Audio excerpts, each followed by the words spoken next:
Okay, welcome back to my 32 and 32. I'm now going to be covering the Philadelphia Eagles. Oh my gosh, Philadelphia Flyers. As I do with all my videos, I like to display their home and the reverse retro. This one here is kind of plain Jane to me. I mean, you just have the logo the exact same.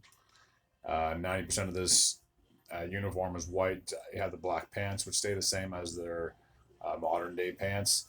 And then you just have a black stripe on each side. The only orange they have is just around like the sleeve. uh, yeah, not that big of this on, not too crazy for this reverse retro. The reverse retro from 2021, that I like. I think that's interesting. It's got a nice black and orange theme, which the team is obviously known for. This is just clearly an away jersey, and yeah, not my cup of tea, to say the least. Anyways, so last season the Philadelphia Flyers finished with a record of 31 wins, 38 losses, and 13 overtime slash shootout losses for 75 points. Missing the postseason for the third straight year.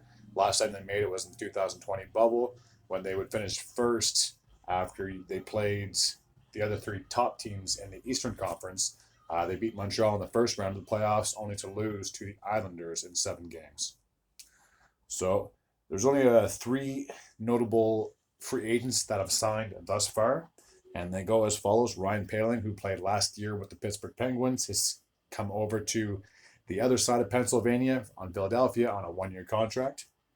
Gardner Hathaway spent last season with the Boston Bruins. He has signed a 2 year deal with the Philadelphia Flyers, and probably the biggest name that they have now is Mark Stahl, a veteran defenseman. Obviously, he was part of that Florida Panthers team that went all the way to the Stanley Cup Finals. So adding a little bit of depth on their defensive side, I'm sure will help the team moving forward. So now I'll take a look at the rosters from last year, and we'll see who has re-signed, who has yet to re-sign, or who has signed with another team. So we'll take a look at their goaltending situation. So Carter Hart, obviously the franchise goaltender, is coming into the last year of his contract.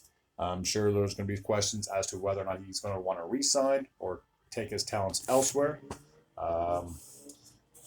All off season, there's been speculation, but this team might want him, that team might want him. But again, whatever team he gets traded to, he'll have to obviously sign an extension, because if you're a team and you're going to be that committed to a goaltender, you got to get that guy signed ASAP. And the other goalie they had as their backup was Felix Sandstrom, and he's also coming into the last year of his contract. So the Flyers have some questions moving forward with this squad. So looking at the forwards and defensive group, Wade Allison has 1 more left to go on his contract. Cam Atkinson has 2 more left to go on his deal. There's no news on Kiefer Bellows. Justin Braun has called it a career. He has retired. Noah Cates has re-signed.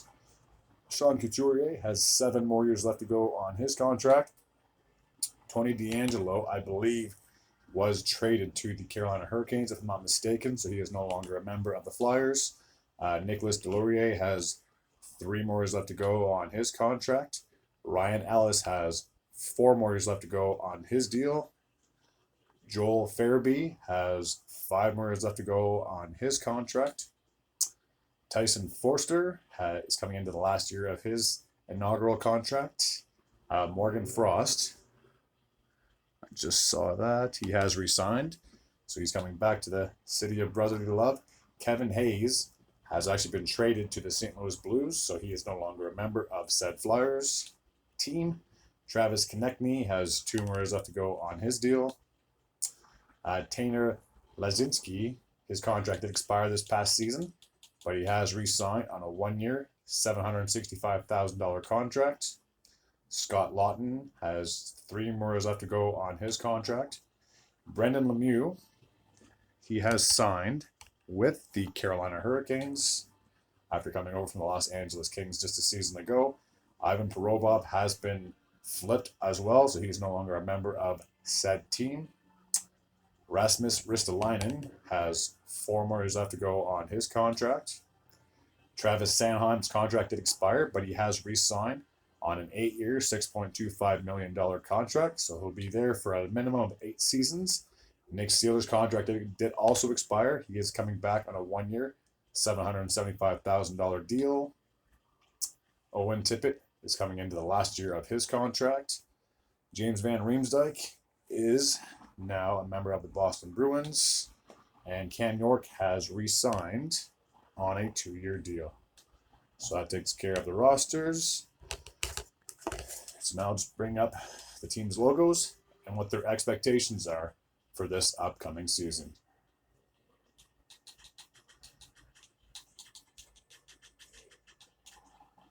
Okay, just make sure I'm somewhat straight. There we go. Okay, so coming into the 2023-2024 campaign, I believe it's going to be now 4 straight seasons with any postseason action for the Philadelphia Flyers. That division is extremely tough. I've mentioned this in all other videos that I've been talking about the teams in that Metropolitan Division. And when you have the likes of the Hurricanes, they have the Devils, Rangers, respectively. I think those 3 teams should get in should be the top 3 teams in your division. And then after that, you're looking at teams like Pittsburgh, who are obviously trying to bounce back after missing the postseason just a season ago. And then maybe the Islanders could be fighting for a playoff spot as well. So that's 5 teams just right there in your division that are trying to compete for a playoff spot.